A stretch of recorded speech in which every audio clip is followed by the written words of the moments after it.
building yourself as a student and kind of finding your passions and what you want to do in your career and things like that, rather than like reading a textbook and like taking, tests and things like that. It really focused on like more real world experiences. We got to go to like Pratt and Whitney. We got to go to a couple different colleges and meet students there, and they would talk us through like financial aid programs and scholarship programs and different classes, and how to build relationships with your teachers and how to look for different employment opportunities. And really it focused a lot on just like the idea of like women supporting women. Like everyone in that classroom, we were all very different. We had very different backgrounds, but rather than competing against each other, like we took our experiences and helped each other, like applied them to each other and tried to help each other through hard classes and difficult situations and how to navigate college and how to navigate life. I mean, it was a very like, almost like a life class.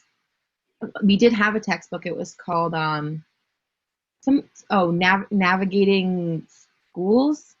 It was a textbook that really was about making good habits. So it was very self-reflective almost. So you would read about how to be better at time management, and then you would talk about where you're good at things and where you're bad at things and how you can get better.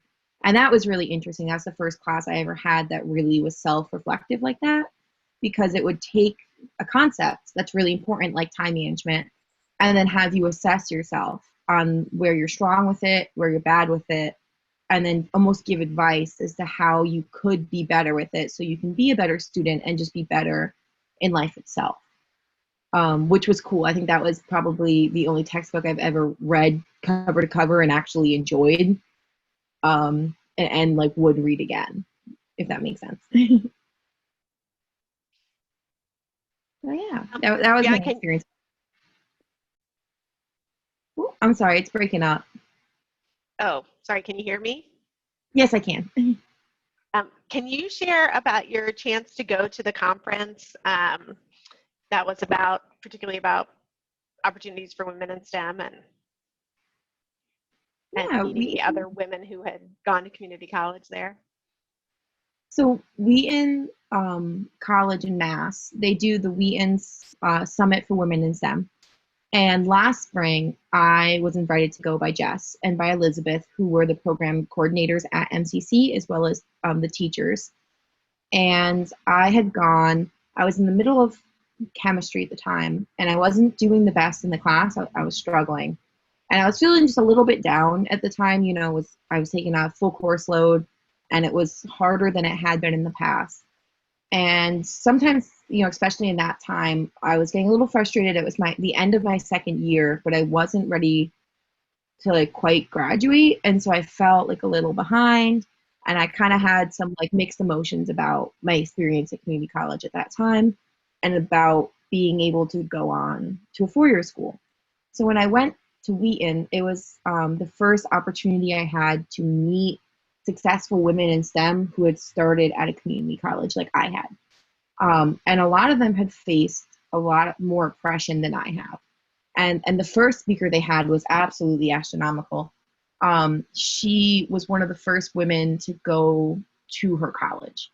And she was African American as well. So she had struggled with both discrimination being a woman, and discrimination being African American, and being an African American woman who was the first of like 5 women being allowed to go to a school. And her first lecture, I mean, her male professor straight up told the girls in the class that they weren't allowed to participate in class discussions because in his mind, they had taken seats away from men who deserved to be in that class.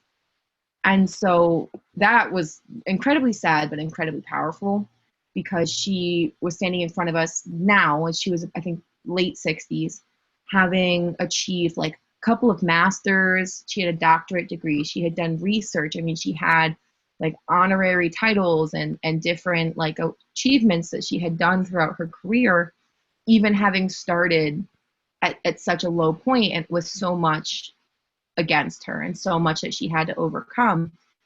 She was the first woman I had met who I was able to look at like, wow, like, she did all these amazing things.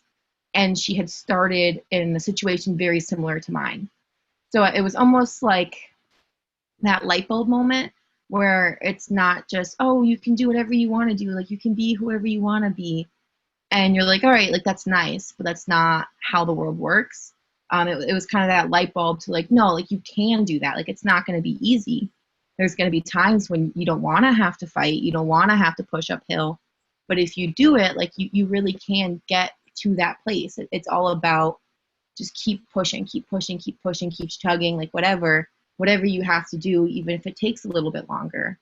And that was like a really powerful moment for me, just getting to go to the summit and getting to meet those people and see that they didn't have like a traditional, like 4-year school to, right to a job. Like they took those untraditional paths, but they still got somewhere and they still did things. And that was the first, like almost like evidence that I had that that can happen. And that's not just something that your teachers say to you to make you feel better. Like it is possible if you have, the grit to really do it. So that was awesome for me because I was like, all right, like maybe I can do this. Like maybe I can, get through. I was going through a bit of a rough patch. So I was like, okay, maybe things aren't going the way I wanted them to, but that doesn't mean I have to give up. And that was kind of like, that's where my mindset has been since the conference. Because as you know, I'm going back to Manchester Community College this year, which is something that personally I'm a little sad about. I love Manchester so much, but I was excited to go off to a 4-year school. And with COVID, I decided not to because of just the economics of it. So sometimes even now, like I feel like a little stuck because I'm like, I really wish I could go on, but just because this isn't where I envisioned myself this year doesn't mean I can't get something from it. It's kind of, it all stems back to that WiStem program for me, that mindset of this may not be my ideal situation, but that doesn't mean it's not a good situation, and it doesn't mean I can't learn something. It doesn't mean, I think I'm going for a second associate's. So, it's not a bachelor's, but it's another learning process. I actually have, I was doing before the thing, I have my environmental science book with me. I was doing my homework earlier. So, it may not be where I expected to be this year, but that doesn't mean there isn't something I can get from it. And that's kind of something I learned both from WiStem and from the summit itself, is that just roll with it. You got to roll with the punches to get where you want to be. Even if it doesn't go smoothly, you can still get there. Can you tell everyone else a little bit about where you're hoping that windy journey takes you? Can you say a little bit about your dreams for doing research and marine biology? Yes. So the reason I chose a second associate's and to get an environmental science degree is because eventually I would like to get a degree in marine biology. And eventually I'm going to get my PhD. I'm not 100% sure where I'm going to specialize in, but I am very interested in coral research and rehabilitation, and other ocean parts of the ocean as well. But I like coral reefs personally because they're beautiful. They're ecosystem hotspots. And they're really important actually for like the environment, both on land and at sea, because they do act as like storm barriers, and they have, a very versatile effect on us. And so hopefully one day, well, not hopefully, one day, I hope to graduate with my PhD and be able to do research, and be able to kind of figure out what we can do to slow down climate change and to increase our environment's sustainability, and how we can kind of live in harmony with the ocean rather than right now, we're kind of taking advantage of it. So finding ways to alter practices that make them more friendly for like the sea critters. I'm not sure if I had told you, but I actually just started volunteering again at Mystic Aquarium, actually on Tuesday. Tuesday was my first day back. And so that's another thing. I didn't expect to not be going to a 4-year school this year, but I decided to take the chance to go back to volunteering and go back to doing what I love. So yeah, that's what I want to do eventually, and I'm working there still. So I'm going to let other people ask you, see if anyone has questions for you. But I do want to also point out that we're super proud of Brianna because she was a national finalist for a scholarship that's designed for community college students to transfer to four-year schools. And she was one of only 2 finalists from Connecticut. So we're super proud of her. Yay. Thank you. Thank you. Does anybody have a question for Brianna? I just would like to, congratulate you on that scholarship. That's wonderful. And just applaud you for your positive attitude. It's a tough time, and, not a lot of students are feeling like they are where they want to be right now. But, making the most of this situation, you're clearly doing that and doing great things.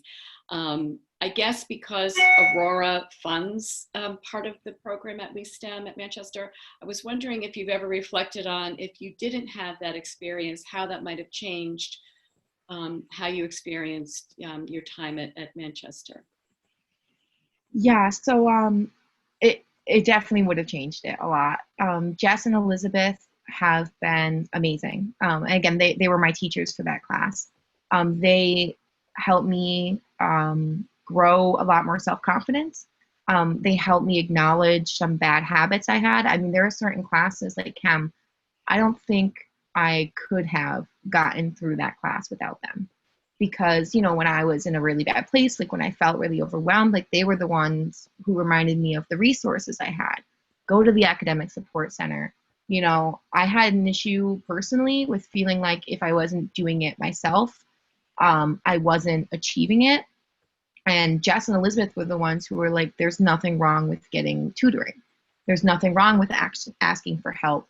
They were kind of like, it's better to succeed at a class with help than to fail on your own.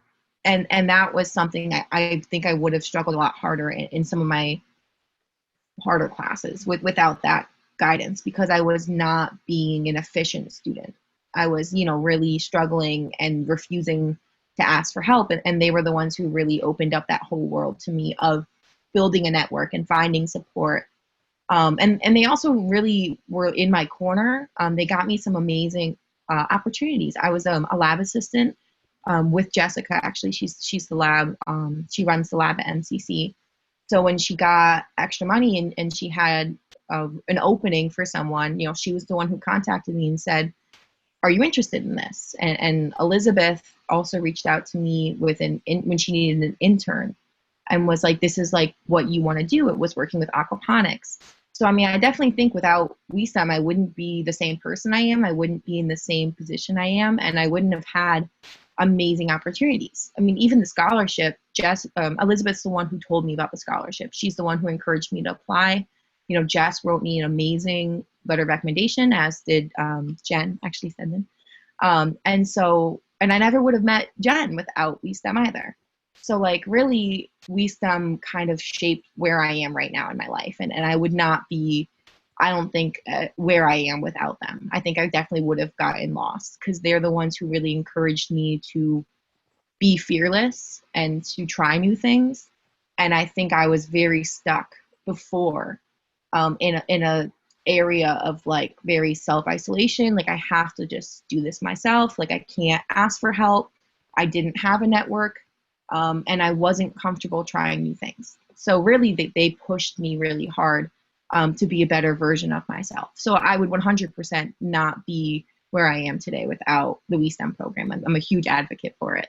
It was amazing. It was awesome. Yeah, I hope did that answer the question for you?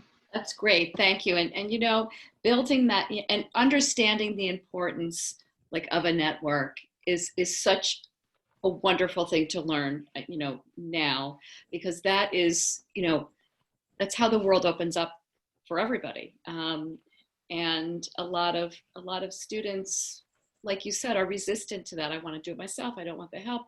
But, that's what, opens up things for you and opportunities. And I think you've already experienced so many of the benefits of that. And that's fantastic. So yeah, thank you. Great. And for me, a big part too is having wisdom in your life. You know, Jess and Elizabeth obviously are older than I am. And so they understand the college system in a way that I don't. I mean, especially as teachers. So they really helped me navigate some very confusing parts of college. And they helped me, like when I was having scholarship issues, like they introduced me to the right person. And then she was able to help me get the scholarships that I needed. And, you know, just helping me find good tutors, like encouraging me to different teachers who might be able to help me out with certain things. Just, you know, the network of having slightly, like having more wisdom in your life. I think there's no negative effect of that ever, you know, because I'm as a 21-year-old, I only have 21 years of experience, and only 3 of those are in college. You know, Jess has been working at MCC for 10 years, so she ups my knowledge by 10 years of how school works, you know. But yeah, I think thank you for asking. Does anybody else have a question for Brianna? While we have her here.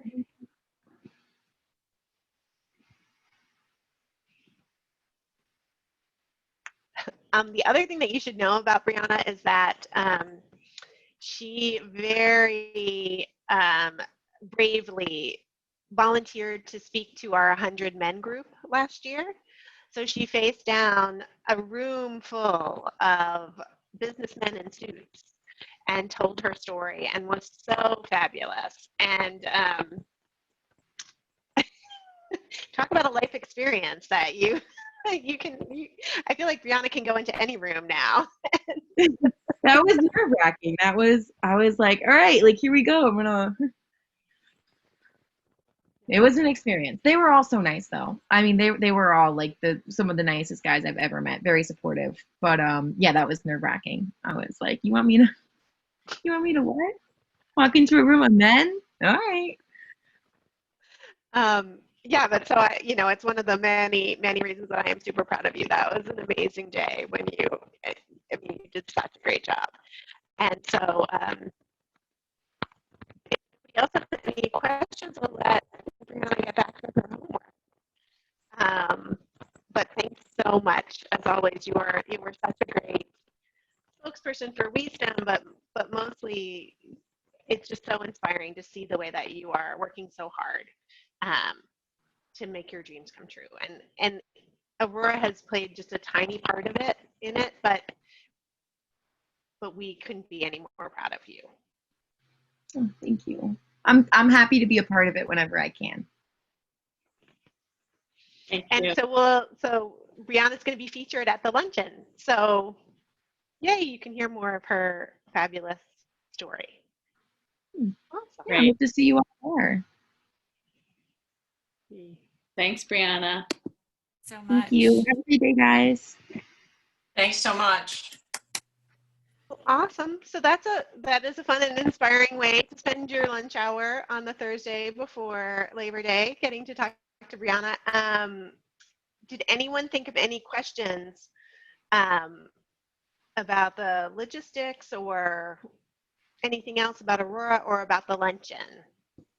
I just want to make a shout out to Christina as a first-time table host to be stepping up during this time.